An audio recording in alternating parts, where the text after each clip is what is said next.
नमस्कार दोस्तों, आपका स्वागत है अपने YouTube चैनल पीएफपी में। निफ्टी में लगातार वीकनेस देखने को मिल रही है, लगातार हमें वहां पर गिरावट देखने को मिलती है। तो ऐसे में ब्लू चिप स्टॉक्स को खरीदना तो बनता है, इसका फायदा उठाना बनता है, लॉन्ग टर्म के लिए इन्वेस्टमेंट करना तो बनता है। तो आज हम दो निफ्टी 50 स्टॉक्स के बारे में बात करेंगे जो कि अपने सेक्टर के मार्केट लीडर पोजिशन पे काम करते हुए नजर आते हैं। फंडामेंटल्स बहुत ही स्ट्रांग है और जहां पर खरीदारी के बारे में सोचा जा सकता है। कौन से दोनों स्टॉक्स है, कौन से लेवल पर खरीदने चाहिए, उसके बारे में पूरी चर्चा करेंगे। लेकिन उससे पहले अगर आपने चैनल को सब्सक्राइब नहीं किया है तो प्लीज सब्सक्राइब कीजिए। कुछ बेहतर जानना चाहते हैं, कुछ बेहतर सीखना चाहते हैं, स्विंग ट्रेडिंग के रिकमेंडेशन पाना चाहते हैं तो एज अ मेंबर हमें ज्वाइन करने के बारे में सोच सकते हैं।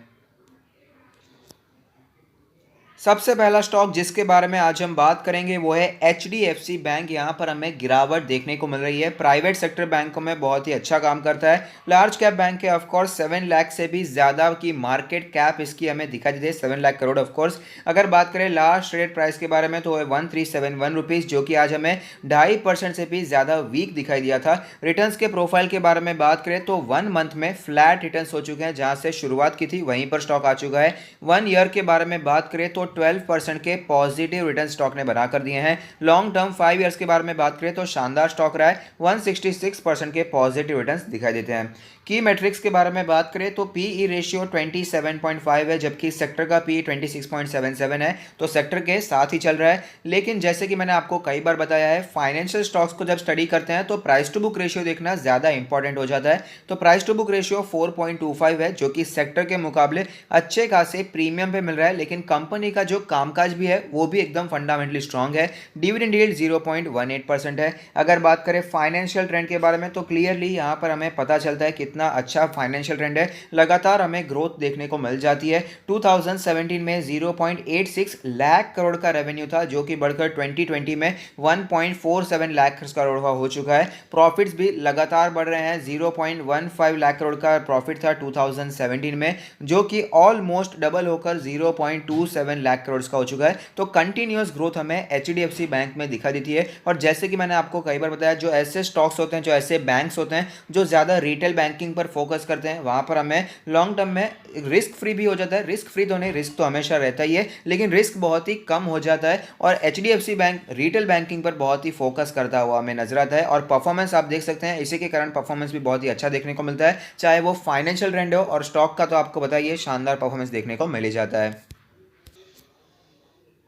तो आप देख सकते हैं शानदार रिकवरी देखने को मिली। सबसे पहला बैंक था जिसने अपने प्री कोविड लेवल पर पहुंच चुका था और उसके ऊपर भी निकल गया और अपना ऑल टाइम हाई बनाया 1500 के लेवल से। अपने मार्च के लो 750 से डबल भी हो चुका है। करंट सिचुएशन के बारे में बात करें तो आप देख पाएंगे इसके रिजल्ट्स अच्छे आए थे, स्टॉक में तेजी आई, 1500 तक स्टॉक गया, लेकिन उसके बाद मार्केट भी वीक हो चुकी थी और यहाँ पर हमें करेक्शन शुरू होता हुआ नजर आ रहा था और स्टॉक देखते ही देखते अपने सपोर्ट लेवल पर आता हुआ नजर आ रहा है। फिलहाल स्टॉक ने अपने 100 डेज के ईएमए और 200 डेज के ईएमए को नहीं तोड़ा है, वहां पर ये सस्टेन रहता हुआ नजर आता है। इंडिकेटर्स के बारे में बात करें तो मनी फ्लो इंडेक्स का नंबर 50.86 है, जो कि हमें क्लियरली वीक होता हुआ नजर आ रहा है। RSI के नंबर के बारे में बात करें तो RSI का नंबर कैलकुलेट होकर आता है 37.81, जो कि हमें और भी ज्यादा वीक होता हुआ नजर आ रहा है। MACD के क्रॉसओवर्स के बारे में बात करें तो ऑफकोर्स यहाँ पर भी बियरिश क्रॉसओवर बना हुआ है। बॉलिंजर बैंड के बारे में बात करें तो बॉलिंजर बैंड के लोअर बैंड के भी नीचे चला गया है स्टॉक। मीडियन है 1447 का लेवल, अपर बैंड है 1512 के आसपास का लेवल। पिवट पॉइंट्स के बारे में बात करें तो पिवट लेवल कैलकुलेट होकर आता है 1410 का लेवल। और आज जो पिवट सपोर्ट है वो करंट मार्केट प्राइस जो क्लोजिंग आज देखने को मिली वहीं पर सपोर्ट लिया है। स्टॉक उसके नीचे तो गया था, 1350 का लेवल भी स्टॉक ने तोड़ दिया था, लेकिन रिकवरी देखने को मिली, बाइंग देखने को मिली और स्टॉक वापस हमें ऊपर आता हुआ नजर आया है। दूसरा पिवट सपोर्ट बनकर आता है 1300 के आसपास का लेवल।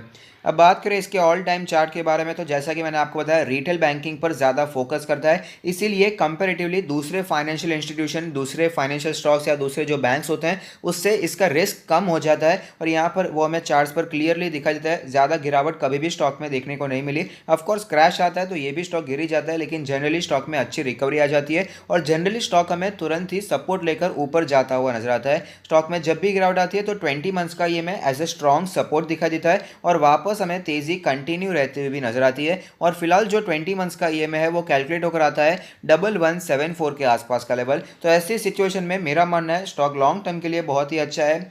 एचडीएफसी बैंक में अगर आप निवेश करना चाहते हैं, अगर आपने ऑलरेडी निवेश करके रखा है तो लॉन्ग टर्म के लिए कंटिन्यू होल्डिंग करना चाहिए। इसके रिजल्ट्स भी काफ़ी अच्छे आए थे। अब बात करें कौन से लेवल पर खरीदना चाहिए, तो करंटली इसका जो इंपॉर्टेंट सपोर्ट बनकर आता है वो है 1350 का लेवल। आप देख पाएंगे पिछले कुछ नहीं तो भी 3 महीनों से यही लेवल एज ए सपोर्ट बना हुआ है। नवंबर के बाद जो तेजी आई थी उसके बाद 1350 का लेवल एज ए सपोर्ट दिखाई दिया। वापस यही लेवल दिसंबर में भी सपोर्ट 2 बार दिखाई दिया तो फिर तेजी आई, और फिलहाल भी जनवरी भी एंड होने आया और आज भी स्टॉक ने 1350 के आसपास सपोर्ट लिया है और थोड़ी सी रिकवरी स्टॉक ने इसी लेवल से दिखाई है। मेरा मानना है कि 1350 का लेवल लॉन्ग टर्म के लिए बिल्कुल बुरा नहीं है। खरीदना चाहते हैं तो खरीद सकते हैं, लेकिन फिलहाल मार्केट में वॉलेटिलिटी बनी हुई है बजट के कारण। अगर आपको कोई झटका देखने को मिल जाता है स्टॉक मार्केट में, कई बार ऐसा हो जाता है बजट के दिन बहुत ही ज़्यादा वॉलेटिलिटी होती है, तो यहाँ पर कई बार आपको स्टॉक क्रैश होता हुआ नजर आ जाता है, मार्केट क्रैश होता हुआ नजर आ जाता है। और स्टॉक अगर आपको गलती से 1300 तक आता हुआ नजर आए तो वहाँ पर तो आपको खरीद ही लेना चाहिए, ऐसा मेरा मानना है। बाकी लास्ट डिसीजन तो हमेशा आपका रहने वाला है।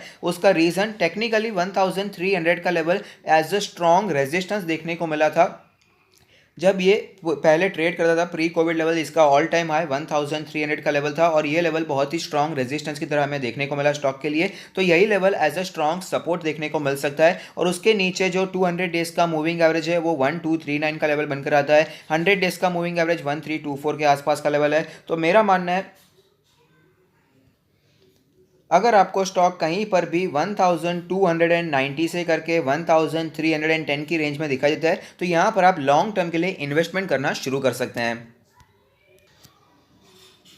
नेक्स्ट स्टॉक है कोटक महिंद्रा बैंक। यहाँ पर भी इन्वेस्टमेंट की अपॉर्चुनिटीज नजर आती है। एक लार्ज कैप बैंक है, ऑफकोर्स 3.5 लाख करोड़ की मार्केट कैप है। 1722 का लास्ट रेट प्राइस, 2.5% की गिरावट आज हमें देखने को मिली। अगर बात करें रिटर्न्स के प्रोफाइल के बारे में तो 1 मंथ में 11% ऑलरेडी स्टॉक नीचे आ चुका है।